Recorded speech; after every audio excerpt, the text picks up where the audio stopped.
সকাল সকাল রান্না করতে গিয়ে আজ ছোটবেলার কথা মনে পড়ে গেল। শীতকালে যখন মাঝে মাঝেই মায়ের ঘুম থেকে উঠতে দেরি হয়ে যেত, মা তড়িঘড়ি করে আমায় এভাবেই ফেনা ভাত তৈরি করে দিত।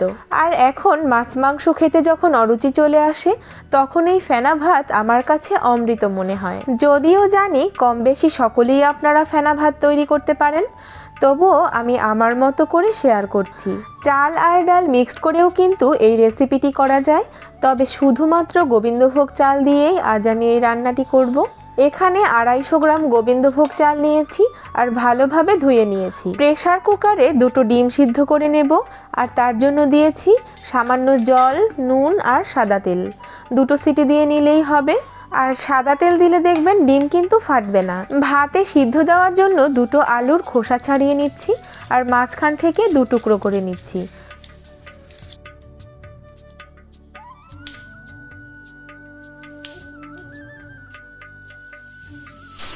এদিকে প্রেসার কুকারে 2টো হুইসেল পড়ে গেলে ঢাকনা যখন অটোমেটিক খুলে যাবে, তখন ডিমগুলোকে তুলে নিয়ে ঠান্ডা করে নিচ্ছি।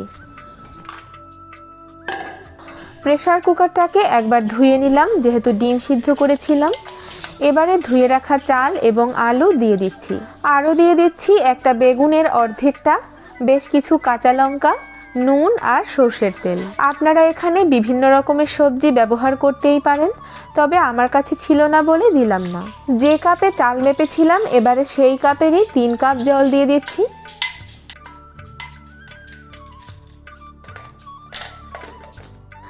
এবারে ঢাকনা বন্ধ করে দিয়ে গ্যাস ওভেনে বসিয়ে দেব আর 3টা হুইসেল দিয়ে নেব। ভাত রান্না হতে হতে 2টো পেঁয়াজ কেটে নিচ্ছি, সিদ্ধ মাখাবো বলে।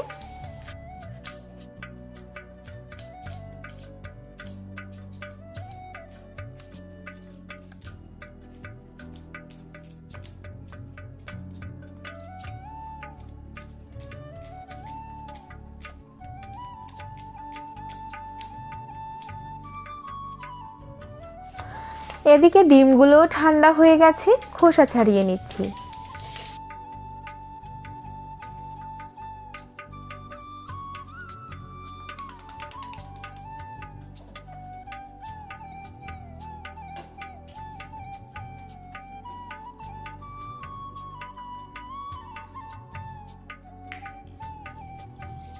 ডিমগুলো একবার ধুয়ে নিয়ে মাঝখান থেকে 2 টুকরো করে নিচ্ছি। দেখুন তো কেমন হাফ বয়েল হয়েছে। আর ফেনা ভাতের সঙ্গে কিন্তু হাফ বয়েল ডিম খেতে দারুণ লাগে।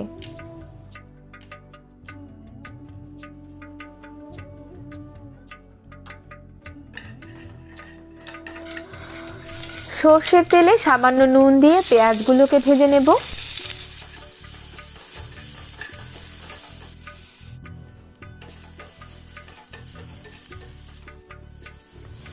প্রেসার কুকারে 3টে হুইসেল পড়ে গেলে গ্যাস ওভেন বন্ধ করে দিয়েছিলাম। এবারে ঢাকনা খুলে সিদ্ধ বেগুন, কাঁচা লঙ্কা আর আলুগুলোকে তুলে নিচ্ছি।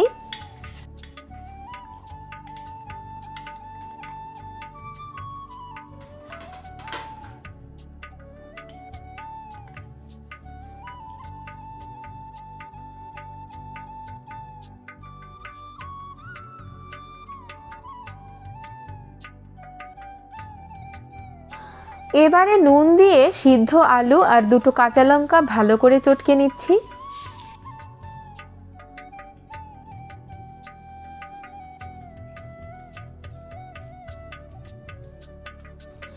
কিছুটা ভাজা পেঁয়াজ নিয়ে নিলাম আর আবারও মেখে নিচ্ছি।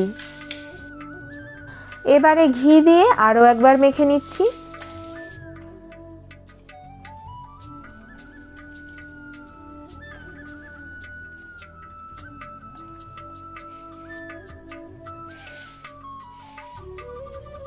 বেগুনটাকেও ঠিক একইভাবে মেখে নিচ্ছি, তবে অবশ্যই চেক করে নিতে হবে কোনো পোকা আছে কিনা।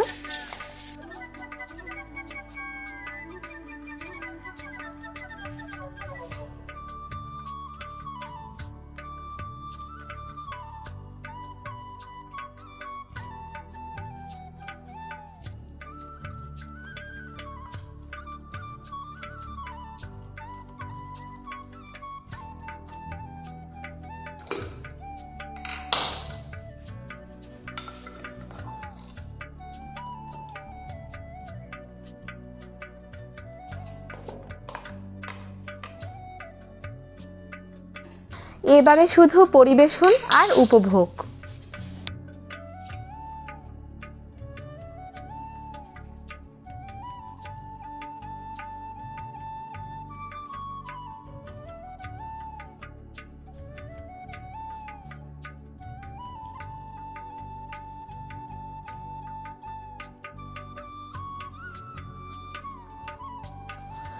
আপনাদের কাছে আজকের এই রেসিপিটি কেমন লাগলো অবশ্যই কমেন্ট করে জানাবেন, আর ভালো লেগে থাকলে পাশে থাকা বেল আইকনে ক্লিক করে দেবেন।